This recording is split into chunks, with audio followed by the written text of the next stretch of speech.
and welcome to the Comic Conspiracy episode 526 for the week of December 6th, 2021. My name is Ryan Higgins. Who's here this week? Brock Sager. And Kevin.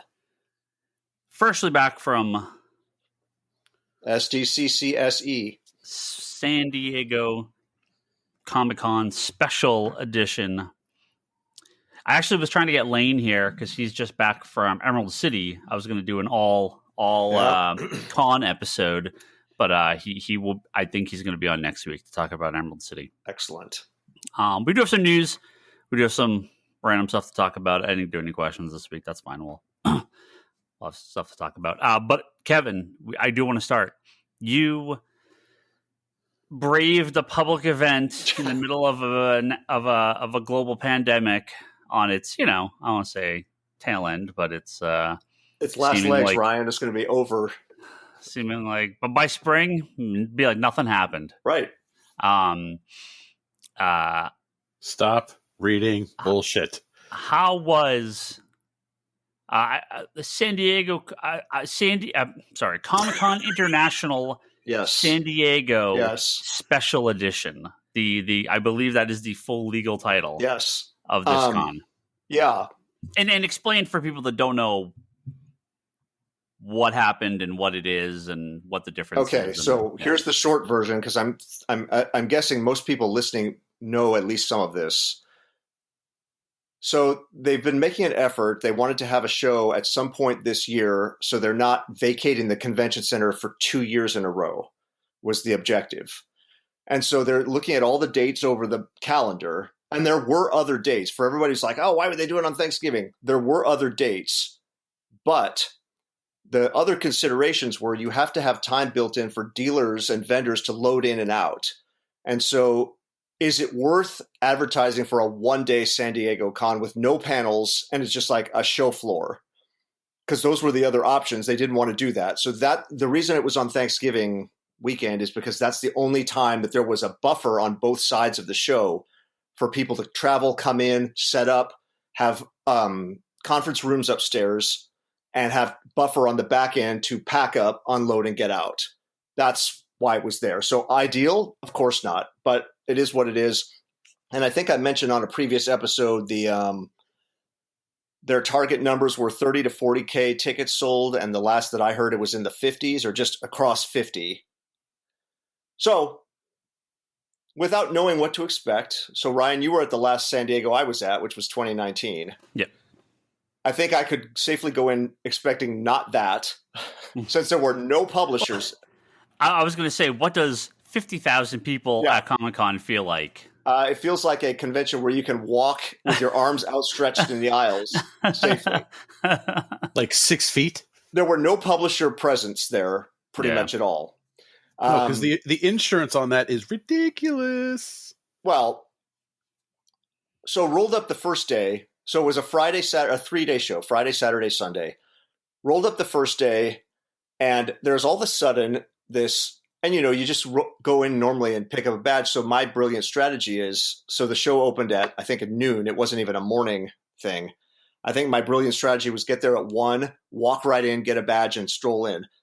Surprise, I get there and there's a ginormous line out in front of the convention center on the sidewalk that everybody has to stand in because it's the COVID verification line where you have to show your card or your test result. Before you can, so once you finish that line, you get a wristband to go to the badge area and pick up your badge. I can't tell you the last time I stood in line at Comic-Con to get in the door. I just and here it is at this dumb one of all things, and I'm in a huge line. But anyway, it is what it is. Go in. Were they processing it fairly quickly? Yeah. It was just about okay, let me amend that answer. Yes, if the person in line was ready to go and didn't have to fumble around and dig something out, kind of thing. That they've been seeing everybody before them do for the past 20 minutes. You're showing your vaccination card or the app or a test result and your ID. Yeah. They're putting a wristband on you and sending you to the badge hall entrance, which is way down at that hall H for those who've been to the convention center before.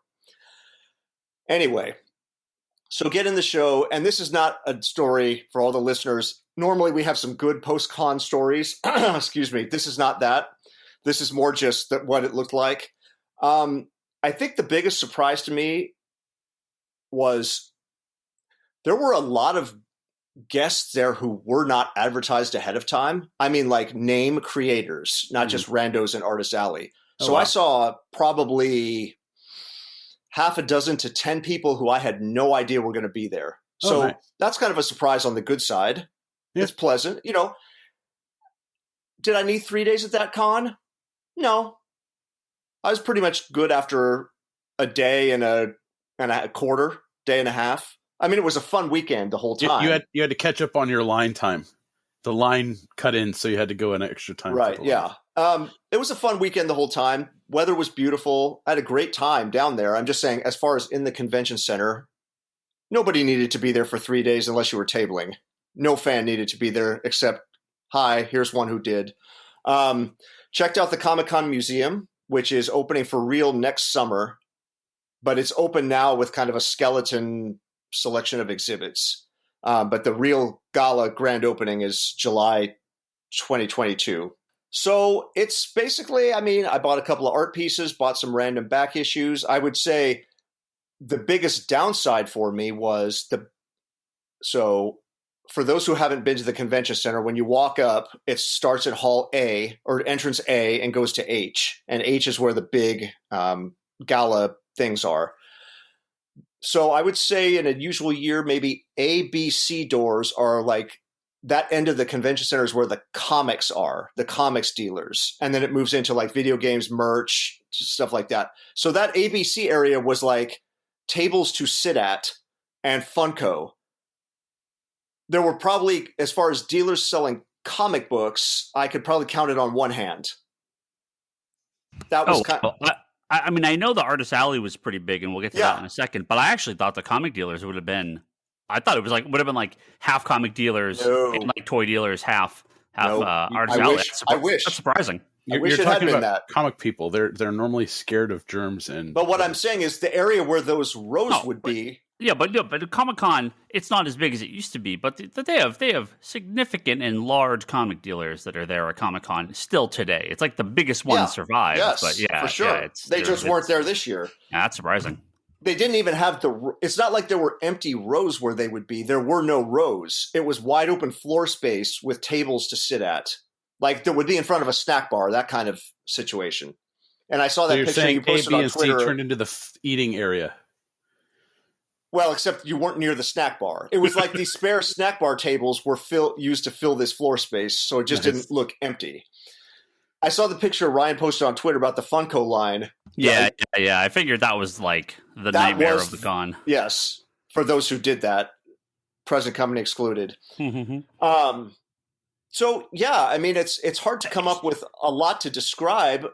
It's weird that Funko is there, but like publishers and like like the big video game movie companies. I mean, none of those guys were there. So nothing. Like Funko was like the only real company. Yeah, they did still have panels upstairs. Right. They did still have the costume contest, which I went to for the first time since the 90s this year of all things, just to have something to do kind of thing. But here, I'm going to tell you guys a short story. And I want to hear your reaction to this. Listeners can play along at home. I'm not going to name names, so Brock, don't ask because I'm not going to answer. Just treat this as a general story. Got it. I'm walking through the show floor, and there is a creator there who was not advertised at all, whom I have several items here at home I would like to get signed by if I saw this person. Yes.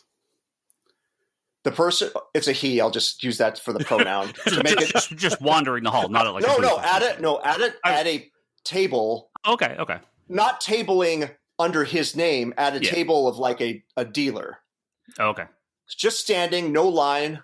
There were really no lines for any creators, pretty much. I walk up, I say hi, I say, there's a sign there with the signing times, like how long he will be there, chatting with him and the rep from the table. I say, well, I have all this stuff at home I would like to get signed by you. I don't have any of it here because I didn't know you were going to be here. So I'm going to go bin diving, find a random back issue just to get something done. Okay, so I go to one of the comics places, find a back issue that I don't own just to make it less annoying rather than rebuy something. Little did I know when I say less annoying. I go back, chat some more, have him sign the comic. We closes it, hands it back to me, all good. I say, well, have a great show. I hope I hope people figure out you're here and blah, blah. As I start to walk away, the rep goes, oh, I'm sorry, that'll be $20 cash. And I went, I saw this coming. I went, oh, because the sign is right there with his photo on it and the signing times and no information. And for those who don't go to cons, what you'll see is a sign will say like Ryan Higgins signing 10 to 12, ungraded signatures free, graded $10 each, whatever, something like that. Or first 5 signatures free, and then after that is $1 whatever the breakdown is. This had nothing about that. So I'm standing there. Now, I say, I'm going to have to come back. Sorry, I'm going to have to come back because there's no information here on your sign. So I leave, step away from the table. Now, here's what I want to ask you guys. What do you do in this situation? Because where I saw there were 3 roads. 1, get the money, go back and pay them. 2, give them the comic and say, never mind, you guys can keep it. Because I didn't even want this crap comic. I just bought it literally just to have something. I don't care. Like if it had been dropped in the toilet, I wouldn't have cared. Or 3, you just never go back to the table and avoid it for the rest of the weekend. What would you do? I'd give them the money. I mean, it sucks, but you're just like, that's fine. Okay. Right. Lesson learned, Always ask, I guess, Brock. Always, yeah. I mean, I go, all right, well, I'll be right back with $20 and we'll talk some more. I mean, I'm paying for the time here, so I want to get it, Right. Yeah. I know you got to make your money. Do you prefer 20s or can I bring ones back? Yeah. If there was a sign that said $20, would you have done it? No. Okay. I would maybe have done it for something I cared about. Yeah. Meaning at a different show. Right. I would not have gone to a dealer and paid for something to come back to pay more. Right. There's no way. Yeah. So I didn't feel good about any of the options. Sure, of course. At all. But I did go back. He wasn't there when I went back. His time had ended, but he was coming back later in the day. So I gave the same rep the money. And lo and behold, there was a giant post-it on his sign with $20 per sig written on it in Sharpie. So that was definitely the low light. And I'm not even, look, this is not a debate about creators charging for signatures or anything like that. That was just definitely made the whole thing feel like a janky kind of slapped together con where it's like, whoa, here's a random huge name creator. Yeah. Who is charging, and there's just nothing about it. It's like you just threw it together in 5 minutes. Somebody ran the printer, the sign off in their hotel room printer, and you just slapped it up there. Oops, we forgot price. So yeah, I mean, you even have to wonder, was this person like, I'm just going to walk the floor, and someone's like, grab him, put him at the table. Yeah, drive down from LA for the day. Yeah, kind of thing. Yeah. So I would say that was definitely the low light of the show. And it's not like I was losing sleep over it and stuff like that. I just mean, if you're thinking about, when I think back on the show, the memorable things, most of which were social outside the convention center. But as far as inside the convention center, that was not so fun. But other than that, I don't have a lot to report. Toby will know what I'm talking about. I can't think of the street name, but there's that drag right outside that runs up through the gas lamp, straight out the convention center where you cross the train tracks. Yeah, the dirt runs perpendicular to it, right? Yes, that street. So normally you have to fight your way through that intersection, with traffic crowd control from cops and cosplay everywhere. There was none of that. You just walked right. You just walked through. Yeah, you just walked through. Yeah. And as far as the interactive displays, there was very little, right? There were 2, I think. Okay. There was one for that show La Brea on NBC? I don't know what that is. It's you don't know La Brea? I guess it's NBC's biggest show of the fall. Is it about dinosaur tar pit? Yes. Well, it's like the Earth opens. There's an earthquake. People fall through to the center of the Earth. It's like Land of the Lost, but in modern times. So they had a prehistoric little park you could get pictures in. Oh, Ryan's interest is peaked. I'm definitely interested. I'll totally watch this show. Yeah, well, you're welcome. I haven't heard of this. Yeah. I guess Cool, it's a huge cool. hit on NBC. Cool. I'll watch that. Yeah. So anyway, it's like the revamp of Land of the Lost. Yeah, Yeah. It's like the Savage Land. I think there's more than Yeah. just dinosaurs in that inner world. Got us a new show to watch. La Brea. Look at that. Oh, Giant dear God. sinkhole opens up. Of all in things to come out of this LA. story, Ryan adding a new show to his queue. bunch of people- Sorry, we're watching the new Saved by the Bell. Why? Yeah, but I was Sorry, just saying It's very good. they set up a little park with like a La Brea recreation where you go in and pose. That's cool. It looks like a Flintstones thing with big rock formations and stuff. So just all in all, a very low key. And if it was somebody's first quote unquote real convention, it would be a great way to like dip in the kiddie pool kind of thing where you kind of get a flavor of, hey, this is what this could and would be in a real year, but it's like 1/3 the size. Yeah. So I'm not sorry I went at all, but it was definitely didn't have the oomph and the glamour of a normal one. You're sorry you bought a random comic book you didn't really need. Oh man. I almost wonder if they're thinking, can we get a second San Diego a year? I kind of wonder if this is like this? a test. Oh yeah. Maybe. like, They're testing the waters to kind of spread it out. Yeah, lower key, but can we do 2 a year? Interesting. Right? Well, they did have the signage up for 2022, including WonderCon at its usual date, San Diego at its usual date, and the Comic-Con Museum opening that same weekend. Right. So at least, but they did not have anything about November TBD. Yeah, of course. But So I guess they're going to count the receipts, maybe get feedback from fans. I mean, con's so big, Yeah. I'm sure if they do 2 a year, they'd still get a decent turnout at a second for con. For sure. Did And you if go I to San lived in Diego San Comic Con Diego- Volume 1 or Volume 2 this year? If I lived in San Diego or LA where you could just drive in an hour, sure, you roll for the special edition, go in for a day. Who cares? Go home. But I would not travel again for the special edition. Yeah. That's how I'll leave it. So I know you're a big Artist Alley guy. Lane's a big Artist Alley guy. One of the things that you told me, and I heard from other people too, that Artist Alley was gargantuan this year comparatively to previous years, where Artist Alley feels like it's like ever shrinking. Yeah, because you have people like bunched up together at the normal Artist Alley, where it'd be like 3 guys sitting within 10 feet of each other. Yeah.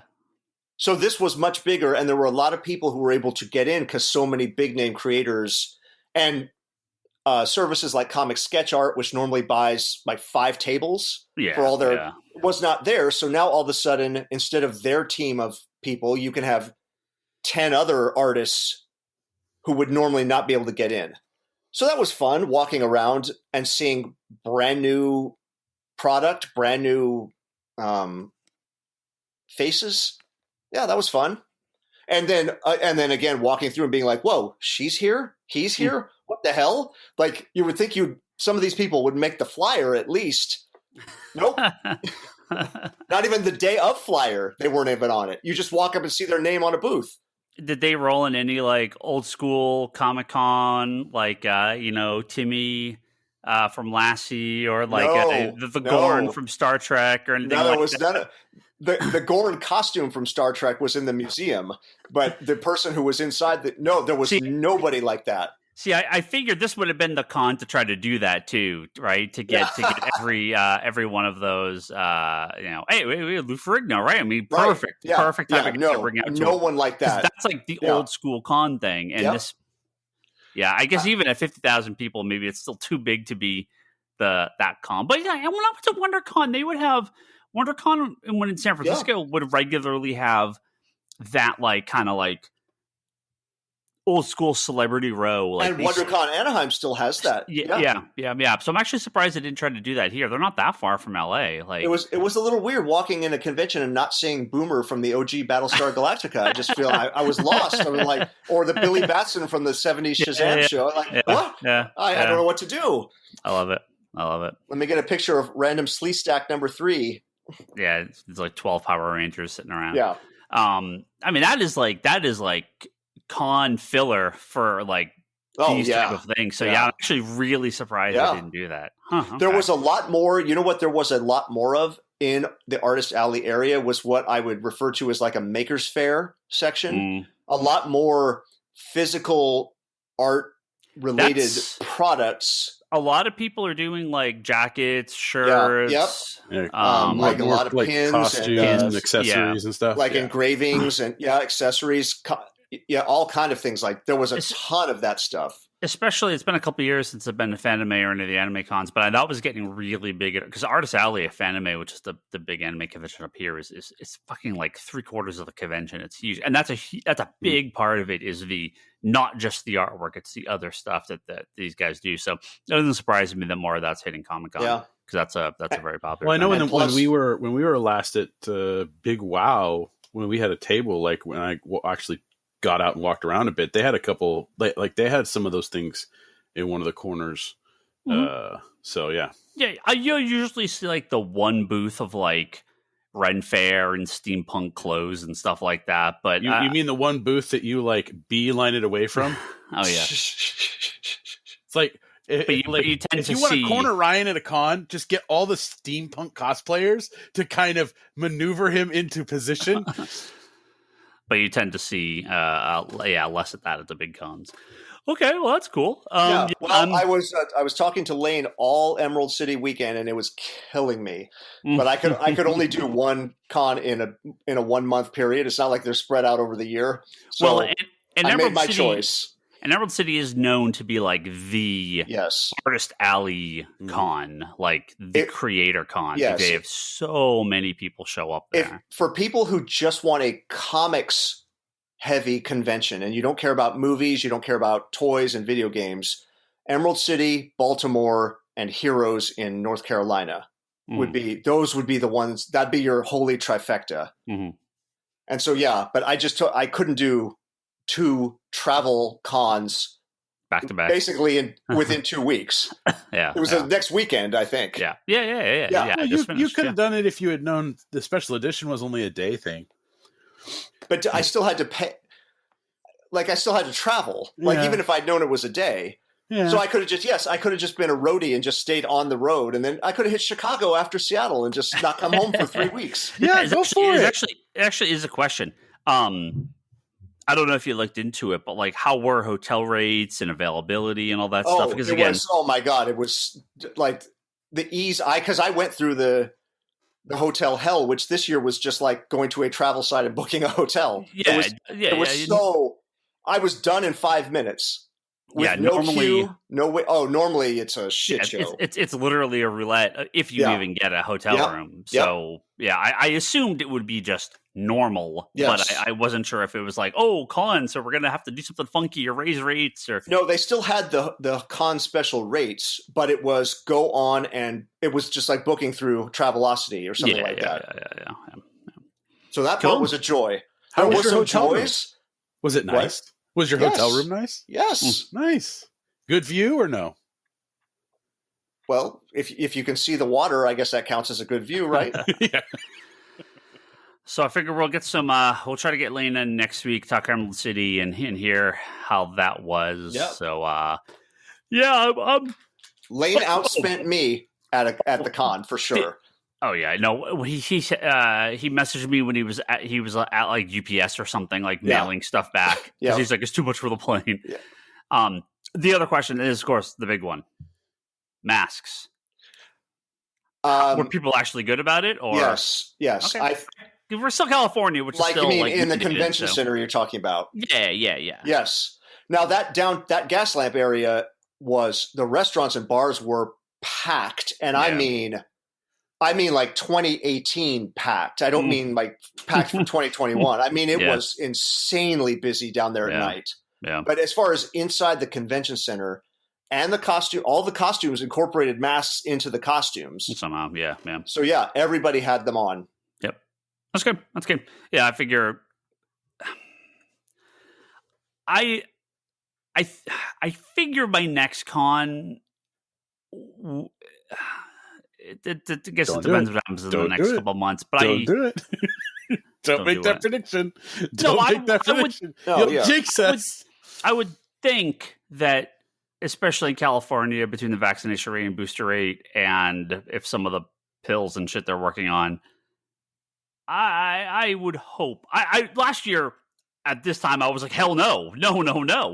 I'm 30% confident that Comic-Con next year will be maskless if you want to be. I would think by then we should be, unless something dramatically changes. Well, I don't know that the Omnicron with that guy in Minnesota that was at the Anime Con from New York, like, yeah, but reports is that it's not anything. Well, there would be an argument. You're 30% confident. I'm not arguing against that. I'm saying there would be an argument for still wearing a mask at a con. Yeah, because I think do it anyway. Because the legendary con crud, right? Everybody gets who goes to multiple cons a year. Everybody will tell you. But a statewide mandate of masks are required inside. I could see being done by next year, but still a large portion of people wearing masks. Yeah. Oh, I've talked to people at the store about this. I'm like, I get sick every year, especially when it gets in the winter and fall and winter, because people are disgusting and they cough all over me, and so like that may just be a regular thing. Yeah, no, people are nasty. So yeah. Cool. Well, glad you. Anyway, sorry, I didn't have a lot of fireworks to report. It's what I was expecting. I think. You had a good time though, meeting with old con people and old people that you haven't seen in a while, right, Kevin? There weren't a lot of those there. There were a handful of people I really hoped to run into, Ryan, including our friend Adam Phillips. Mm-hmm. And I was browsing at one of the big comic booths next to Adam on the first day without realizing it for several minutes without knowing it was him. And then he was deep in conversation with someone else when I realized it was him. And then I never saw him again after that day. So there you go. Again, and this is, the thing at the store is I feel like I half don't recognize anyone because everyone's wearing masks. Like I've had like long-time customers walk in and I just don't even realize it's them. But then I'm also afraid that when everyone takes their masks off, I'm also not going to know who anyone is. So So I'm sure many people just wandered right by people they knew without even realizing it. Or stood literally next to them, and by I mean a foot away at the next box. Well, this is always the Comic-Con story, right? You're like, oh, that Deadpool walking around all weekend? That was Tom Holland, right? right. Like, so it's almost like that's kind of happening in like a larger degree now. We're like, oh, I didn't realize this person was there. Well, no one could tell who he was because they were wearing masks the whole time. I actually they have a free shuttle that goes to the museum and back to the convention center that you just hop on and off. And where you catch it is where that hideous overnight Hall H line is, where everybody camps out for the panels. Imagine sitting in the beautiful San Diego sunshine on that grass without other people anywhere around. And it's just like lying back on the grass and enjoying it with a chosen person to sit with instead of like rando strangers in tents and folding chairs. You can do that if you come earlier to the con or stay later from the con. The day before the con starts. Yeah. I remember when me and you were going through there with Toby when Toby like power walked to the DC boat thing.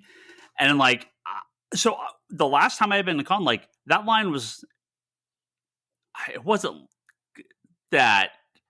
quite that big. It had been many years since I went.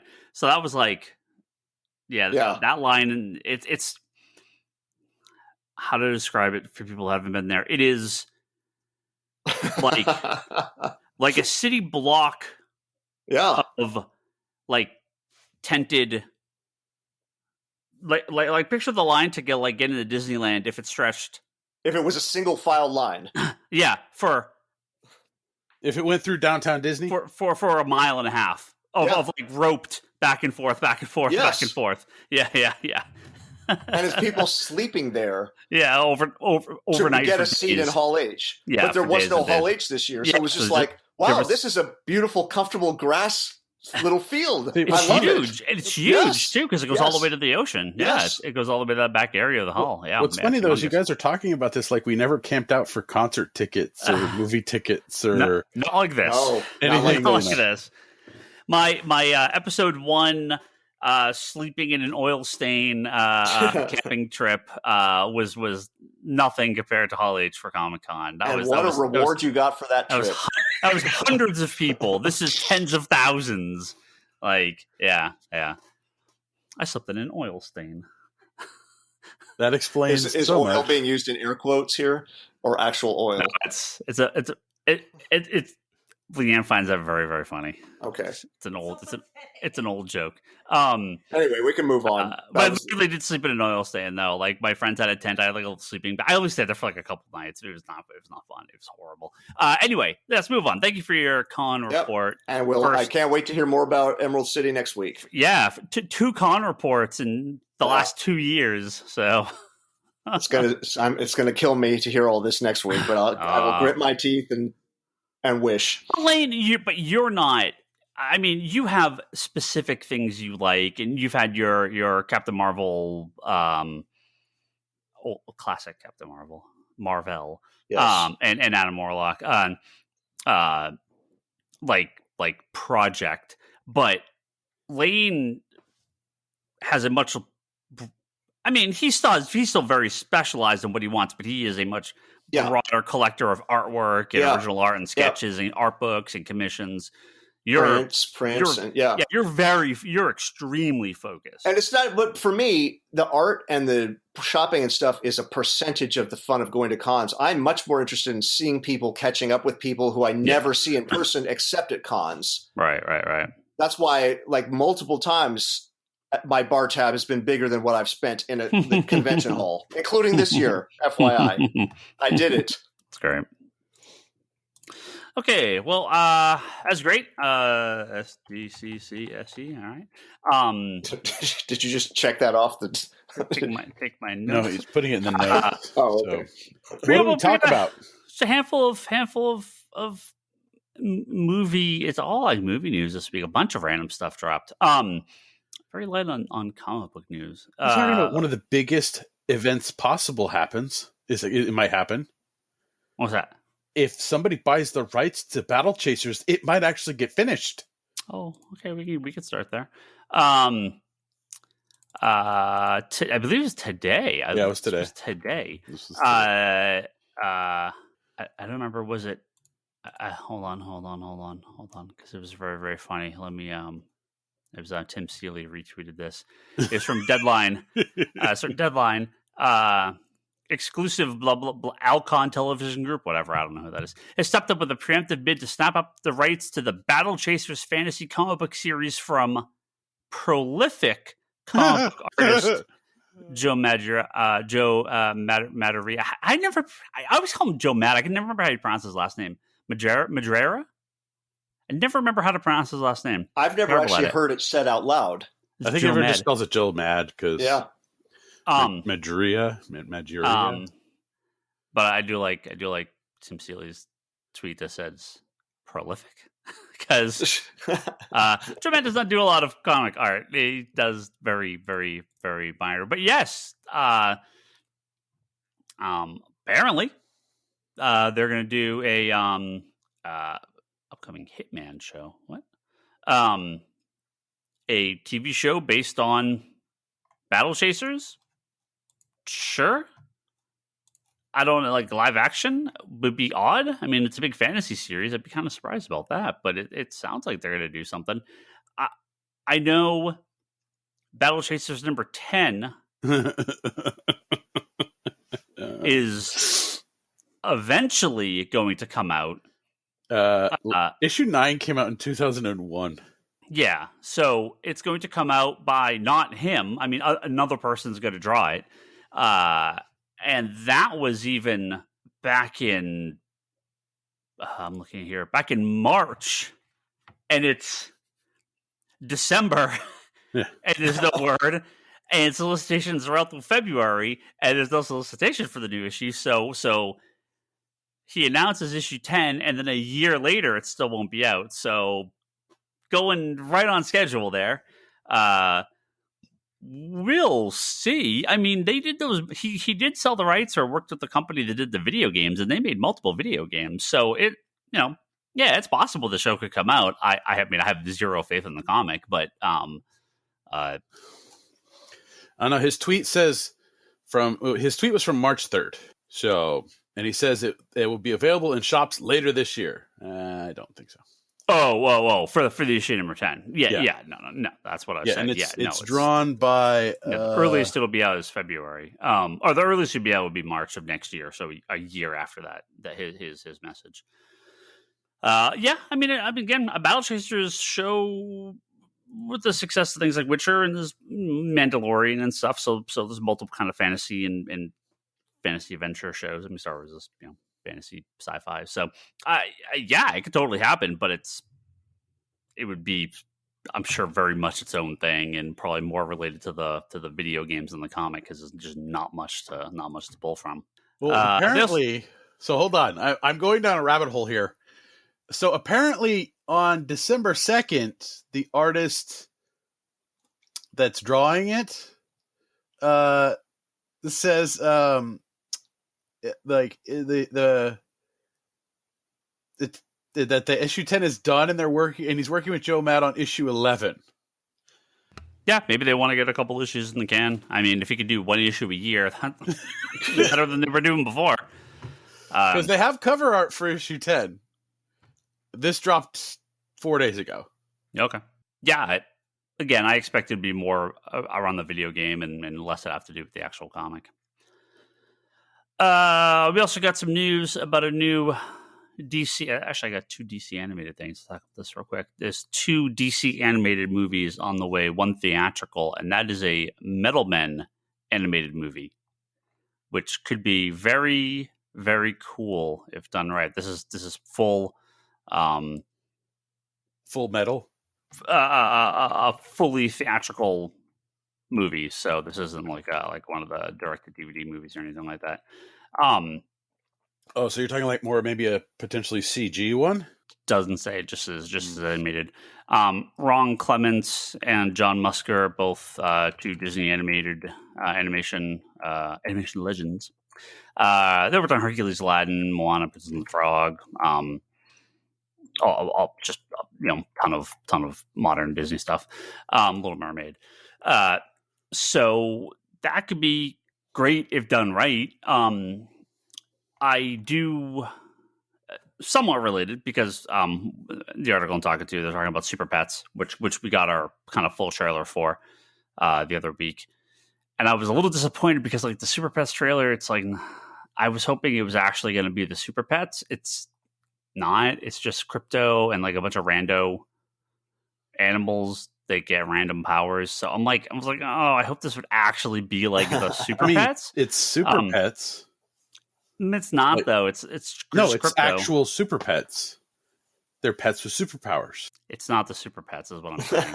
I was hoping it would have been. I mean, the voice. Obviously, this is going for kind of DreamWorks level, big name actors doing voices. Who cares what the actual animation quality is or what the actual cartoon is? But I had higher hopes for Super Pets. I hope it was just going to be some dumb kids movie. I was hoping it'd be something cool. We'll see. It could still be, but not based off that trailer. Metal Men, slightly higher hopes. Now, I like the Metal Men. They're a cool concept. And animation seems to make some of the most sense for Metal Men. Totally. A live action Metal Men movie would be 99% CG. So there's not a lot you could do with them. I know they did try. Oh man, I don't even. 15 years ago, maybe 2010-ish, something like that, to get a Metal Men kids TV series going. That'd be cool. I mean, this was during Dan's time. Yeah. He's a big Metal Men fan, so it not surprise me. For people that don't know, Metal Men is a group of beings that were created by a scientist, and they are literally like sentient versions of metal, so like gold and iron and mercury and platinum. And it's a cool it's in the same world as Doom Patrol, I would say, at the time of creation. That very kind of oddball sci-fi 60s, pretty out there stuff. The Metal Men is, whereas Doom Patrol went very adult, especially in the 80s and 90s, and now obviously with the current show, Metal Men has stayed more traditional superhero stuff. But they're a fun show. Oh, there's also that Evan Dorkin DC Nation short that came out a couple years ago. That's super great. I love those. Yeah. All those. Those were all good. Oh, every single one of them was great. Yeah. The other DC animated thing that was worth, again, is rumor, and I don't usually talk too much about rumor stuff on here for movies and TV shows because they're endless. But the idea behind this is awesome, and we talked about a version of this when DC did Crisis on Infinite Earths on the CW, and I would love for this to happen. There is a rumor of a trilogy of original animated movies based on Crisis on Infinite Earths, but it is a Crisis of the DC animated Earths. So Batman the Animated Series, Superman the Animated Series, Justice League Unlimited, the DC animated movies, Teen Titans Go, Harley Quinn, the DC shorts. That would be, they could do Super Friends. They could bring in like that, like the what's it called?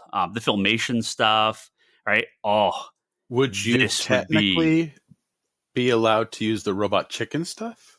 Maybe, sure. I mean, I think Warner Brothers, that Robot Chicken is part of Cartoon Network, which is part of Warner Brothers, so I would think so. Or it's for like MTV, which is part of Warner Brothers. I forget the connection there, but that would be awesome. Awesome if they did this. So I really. It's a rumor you're rooting for. It's a rumor, but I really want this to be true. Usually I'm like, whatever. Yeah. We'll talk about the other rumor here in a second. We're gonna like talking about rumors, but you know what? As long as we're going pie in the sky, can I at least hope that I also get my beloved Blue Falcon and Dynomutt in that Crisis? I mean, come on. It should affect all worlds, right? Yeah. Hey, we'll get the Tom King Porky Pig. That'd be great. But that is an animated. I mean, DC. Marvel's definitely had their series, but they've yet to have. Marvel tends to not have like really like connected animated series. Now, just imagine if the main villain was the Batman Who Laughs, but like dark cartoon style, and he has to deal with all these other cartoons. I mean, I need. We've had at least Teen Titans versus Teen Titans Go. Yeah. So they've done this already to a degree. So I would love to see a bigger crossover, especially with the Batman animated series stuff. That'd be great.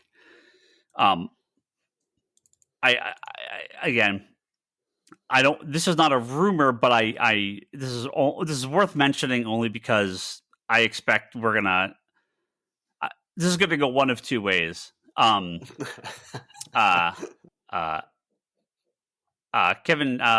Feige on Sunday, yesterday. Yeah, he's a guy. Head of Marvel Studios. Was asked about Daredevil, and normally gives whenever anyone asks him about anything, they give these sort of non-answers. So this was about, obviously promoting No Way Home and everything like that. But he said officially, if you were to see Daredevil in upcoming things, Charlie Cox, the actor, yes, would be the actor playing Daredevil. Where we see that, how we see that, when we see that, remains to be seen. To me, I tweeted this today. There's two ways that this goes. One, this is an absolutely genius way to shut up the insane Netflix Daredevil, like it's Snyder Cut level out there with these guys. They're crazy. They're all crazy lunatics, right? That are just like every post about anything Marvel is flooded with people about bringing back Daredevil, bringing back Charlie Cox's Daredevil, returning the Netflix shows, blah blah blah. It's just endless. It's endless. You can't get away from it. They saw it work with Matt Ryan, so they're So it's an absolute genius move if he's like, yes, if we have Daredevil, it's going to be Charlie Cox, knowing full well they will never ever do anything with Daredevil while he's still in position, because they're not going to do something rated R, or they don't want to bring it in. They're like, yeah, sure, he'll be it. Yep. Anytime, any day now, when he's in a thing, he's going to be here, knowing full well it's never going to happen. There's also the very real possibility that, like, he's in both Hawkeye and No Way Home, like, in 2 weeks, right? Right. So I think it goes one of two ways. He's either going to show up next week on Hawkeye and in No Way Home, or it's just never going to happen. I'm rooting for option 1, and I'm expecting option 2. The original option 1. You're rooting for. I'm rooting to see him. Oh, you are rooting. Okay. Oh, I love his portrayal of Daredevil. yeah. So do I. No, he's really good. So that's what I'm saying. I'm rooting to see him, but I'm expecting. It's funny that people read that statement and thought, "Oh, it's confirmed Daredevil's coming." When the statement said, "If we ever use him, it'll be Charlie Cox." Like, right. If I ever open a new fast food chain, Brock will definitely be my manager. It's confirmed. Brock's managing a new fast food chain. Alert the media. We will hold off till the end of I'll take the a news weird stories picture and post it on the internet with something in the background to talk briefly about Hawkeye, the new episode of Hawkeye. I was really hoping Toby would be able to make it tonight, but I'm kind of the opposite. I kind of just think they are going to come. I think the internet tends to kind of usually get this stuff right. But I don't need him to show up in No Way Home. I don't want him to show up in No Way Home. That seems like kind of a waste. And without seeing No Way Home, I'm just saying that thing is so loaded already. Why throw Daredevil in it? Save it. Why not? They need to throw the kitchen sink in too. The Hell's Kitchen sink? It was right there, Brock. It was right there. I know. Yeah. What if it was Daredevil at a sink? I don't want it to happen, so I assume it will happen. It's not that I don't want him to be Daredevil. I don't want him to move. I just don't want him showing up in something else. I just want them to say, he's coming back. We're going to do a new season of Daredevil. We're going to take the other stuff. We're bringing all the actors back. And we're just going to continue this stuff under Disney Plus. I'm perfectly fine with that, but I don't need him cameoing in a bunch of other stuff. No. Like, and that's my. See, they're bringing him in now and teasing him because he's going to have a big part in the She-Hulk show. Very well could. Right? Very well could. Because that one's going to have more of the lawyer theme to it. We'll hold off the rest of this conversation for when we talk Hawkeye at the end for a couple of minutes. Okay. So I only got a couple more stories here to get through. More stories. Again, just when something's official, I'm like, okay, it's cool. That's when I really care. The rumors the Crisis thing is like, okay, that's a cool, hopeful thing. But let's be clear. Your rumors are from CBR.com, not Bleeding Cool, so you have at least they're just as bad. I mean, they're just as bad. They're probably worse. If you would, are you gonna talk about a rumor from Bleeding Cool? I don't think so. No.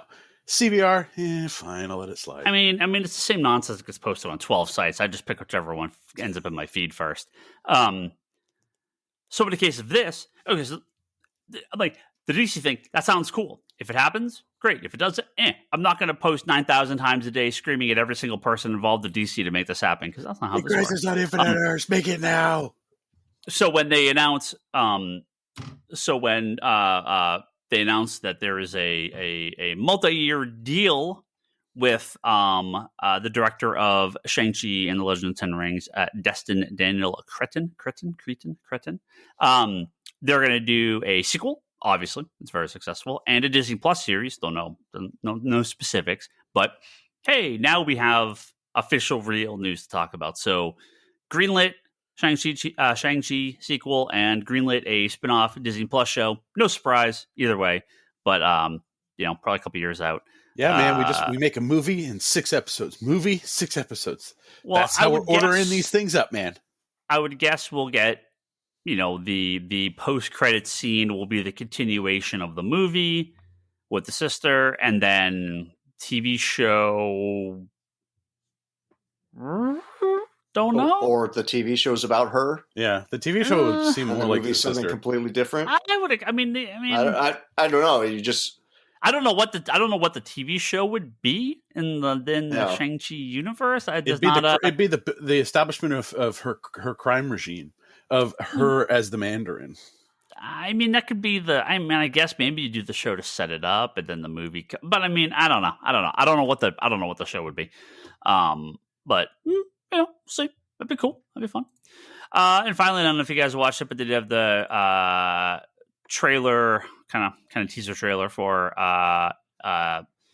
Spider-Verse, Spider-Man Across the Spider-Verse, Part 1. So this is apparently going to be a 2-part movie. Where is it? June? Is it June? What the heck is it? What the hell is the date? I have the date on here.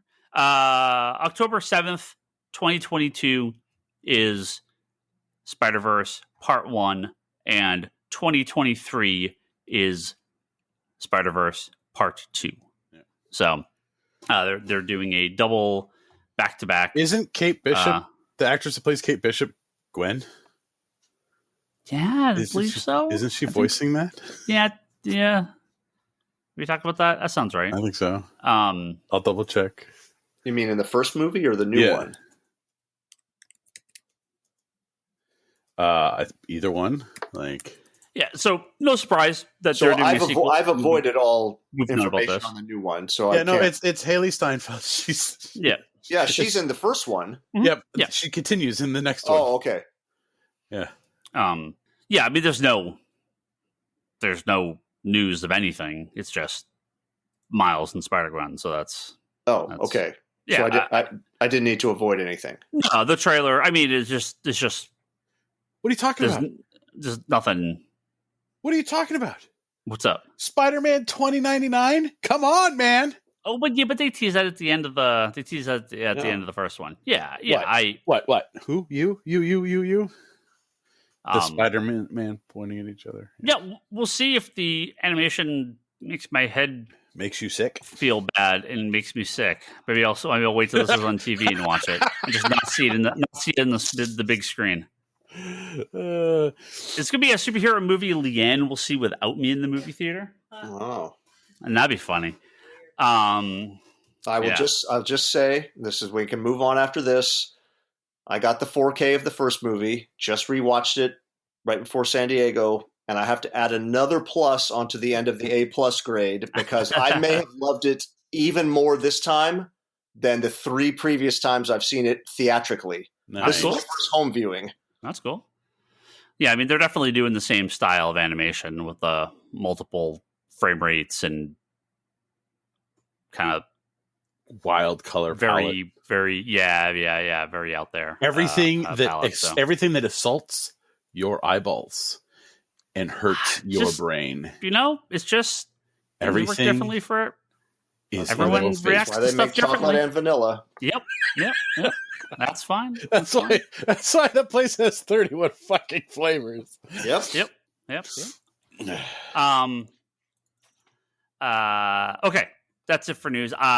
Kevin, did you watch Hawkeye 1, 2, 3? I have seen episode 1, so I will step off stage if you guys are moving on to. Are there no listener questions this week? No, yeah. I didn't take any questions. Then I will, because with the con and everything, I've seen only episode 1. Wait, we do need to get Kevin's response to last week's very disheartening news in the comic book world. What's that? The disappearance or evaporation of graffiti design. Oh, I don't. Did you talk about this? Did we tell you about this? I saw the news story, but I just saw the headline. I didn't see any details. Or did they just close up shop? They're just like not doing shirts or anything like that. Yeah, they're like no shirts. They have like the remainder of their books left, and they're not doing anything else. That's going to be weird to be at a big con and not see that table. Yeah. Here's fun. Oh, bring it back to San Diego at the beginning of the show. My DC book, which went with me to Comic-Con, SE, is from Graffiti Designs. That was their printing of History of the DC Universe. Yep. Because that was the signed edition, right? Yep. So now you're going to have to track them down to get a sign. Yep. I probably got 6 more people in that book. Cool. At this show, yeah. Oh, nice. I think we all own graffiti T-shirts, right? Mm-hmm. Yeah. Ryan and Brock must own like the whole catalog between the dozens two of you. and dozens. Yeah. I probably have 5 of them, maybe. I guess we will. We'll let you go, but before that, just so we can get a quick. You said you watched the first episode of Hawkeye. Yeah. We can no spoilers needed. We already talked about it, but what were your thoughts? Just briefly. It was fine. Yeah. I like my favorite part actually was the beginning where it shows Kate Bishop as a kid with the Avengers battle outside their townhouse or their apartment, whatever. So I really like that comic series. I know certain people on the show have issues with some of it, but I really like that series. And I don't necessarily need to see a straight adaptation of the series, but that first and again, it's 30 minutes out of a runtime, so take all of this with gigantic grains of salt. The first episode didn't have that special, like that kind of offbeat, weird, kind of magical thing that the comic had. It just felt like a Disney show. So I didn't dislike it. I will definitely watch episode 2 and 3 at least before I make a decision. I'm just saying after number 1, there wasn't a part of me, I can't wait to get back from Comic-Con to see episode 2. It was like, yeah, I'll get to it. Yeah. Did you find Rogers offensive, the musical? Oh, that part was funny too. Yeah, I like that also. Yeah. No spoilers, but get through 3. Get through 3 and make a decision. Yeah. And again, I know Toby really likes the show, and I just haven't seen enough to comment because I didn't feel like there was enough meat on the bone after part 1 to really. If that was the only episode that they had dropped, I would have been like, okay, and I wouldn't have been at all enticed to watch the second one. I mean, I think there's dumb stuff in both, but I've really enjoyed it so far. Okay, yeah. So we will resume this conversation when I'm caught up with you guys for 4 or 5, wherever we land. Yeah, and we'll talk with Lane next week too about Emerald City. So, Kevin, we'll kick you off. Yep. Thanks for coming on. Spoilers ahoy. Yep. See everybody next week. Later, Kev. Yep. We'll do a couple of minutes here on Hawkeye before we get out of here. Again, nothing. I'd say there's the only spoiler is not a spoiler because we don't know what it is. But to come back from that Daredevil conversation, if you want to believe Charlie Cox is coming to the MCU very, very quickly, you also have to assume Vincent D'Onofrio is coming as Kingpin very, very quickly as Echo's uncle, quote unquote. In the comics, He kills her father and Like adopts her? raises her, I believe is the correct. It's been a long time since I read those books, but I believe So that's what happens. he's an Earthbound Thanos wannabe. Got it. Okay. Huh? Thanos like kills all those people and then adopts like Gamora. And, right. Sure. Like, a bunch of people killing parents and then adopting in the Marvel universe. Yeah. So there was that scene right at the very beginning where most people assume that person being referenced and that person you do not see but their hand and like part of their arm and body, but it looks like a very large man that could be the Kingpin. So yeah, is it likely that at least Charlie Cox and Vincent D'Onofrio are coming over? Yeah, probably. I mean, we can. They've probably dropped the information for episode 4. No, they don't put anything. No, I mean, they're not going to tell you that anyone's on the episode before it airs. So we'll see. Yeah, I mean, I'm not sure. I mean, it could be something they tease that they're working on that it's not going to happen anytime soon. Maybe they'll do something with him, with Kingpin in her show, because she's getting a spin-off show. I don't know if it's going to be part of Hawkeye or not. I would hope not. Like, based off what we were talking about the other week, I don't need 12 other characters to show up in the show. Just do what you're doing with the show. Because I love this 3rd episode. I thought it was great. That's probably the 2nd best car chase sequence in a Marvel thing. Nothing will ever beat the Nick Fury. Nothing. Car chase in Winter Soldier. Nothing will ever beat that scene. But this is. We hope something beats it, but we really don't want something to beat it. Like, there was the kind of the car chase scene in Ant-Man. That was pretty fun. That was more of just like a fun one because it was just kind of blowing through and just being fun with shrinking and growing big. Yeah. You get a little bit of that in this with the Pym arrow at the very end. I liked the. Well, we can't have Ant-Man on the arrow, so let's just make the arrow bigger. Like that was a good nod. I was like, kudos. Okay, kudos. But no, that I love the way they shot that scene where they were sort of like rotating the camera around. You saw it from different perspectives. Some very cool camera tricks there. A very low bro count. I think I only counted one real bro. Like there was a couple bros. Couple background bros again. It was plastered all across the trucks, though. Yeah, it's fine. That's like fine. In your face, bro. Yeah, I know. That was a very fun episode. But yeah, that car chase scene was great. Anyway, we're definitely getting Swordsman very, very soon, I assume.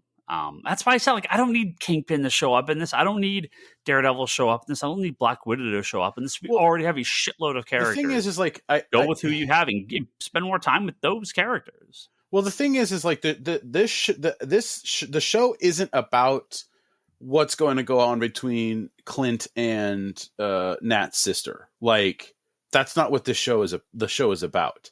It shouldn't be.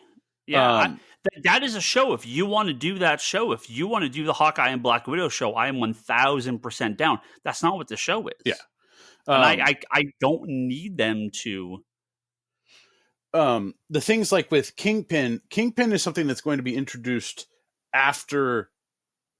I mean, let's all be real. After Echo fails, right, or succeeds, or something, right, or you know, I mean, post credit scene in the final episode of Hawkeye leading into her show, he shows up. I'd say it's likely. Yeah. I mean, or it's not even Kingpin that shows up. It's Matt Murdock that shows up, right? Like.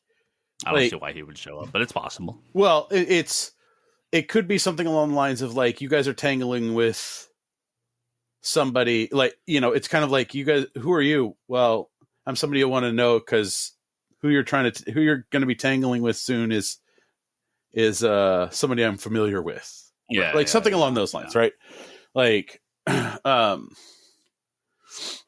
know, the blind leading the deaf. So. But yeah, no, I mean, I think this episode, you know, had like a lot of really good moments in it with just I liked the Echo's origin story. It was reminiscent of those like silent issues, right? The ones in comic books where you don't have any dialogue, or there's very minimal dialogue throughout the whole thing. It's mainly told with like the action and what's going on. I liked how they dropped the sound down, like the actors talked quietly. Yeah. Well, especially like when he loses his trying to get his hearing aid repaired or turned on. No, that logistically, yes, but I'm talking like the stuff with Echo and her father, right? Where like he's not having to talk like loud to her or project. He just talks, right? Like it makes it more of an intimate moment between father and daughter. Although the weird thing is like, I'm like, okay, she's deaf and she's also missing a leg. Like I did. Yeah, I believe the actress is. Okay, because I didn't know like if that was part of what they were doing with the character, or like if that's the actress, fine, whatever. Like it doesn't matter. Yeah, no, it just makes it even cooler that she's such a good fighter and everything. So yeah, no, it's a fun episode. I know there's too much to say. I thought it was a fun episode. But the big like quote unquote like thing, the big thing that people are talking about obviously is the possibility of the Kingpin tease there. So we'll see if anything comes of it. But that car chase thing was really good. And I like the fight in the Toys R Us. KB Toy Store. Yeah. Throwback. I don't know why. I was like, I saw that and I was like, kudos, Disney. Kudos. There's a perfectly placed trampoline for them to go flying through that window. But yeah, that was fun stuff. I was cool. Like, man, KB's Toy Stores. There's only like you have to be of a certain generation to get that reference.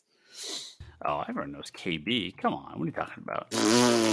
Ask kids today what KB Toy Stores are. You're going to get a blank stare in your face. Sure, in 5 years, you're going to get kids going, "What's Toys R Us?" Yeah. Yeah. They'll keep bringing it back. We'll keep screaming at people, telling them they're bringing back Toys R Us long enough, and they'll eventually have to bring them back, so everyone will know what they are. They'll just be attached to Walmart to the Amazon stores. Yeah, it'll be Amazon Toys R Us. You'll go there for all your items. Oh, I wouldn't be surprised at some point they merge all these things together.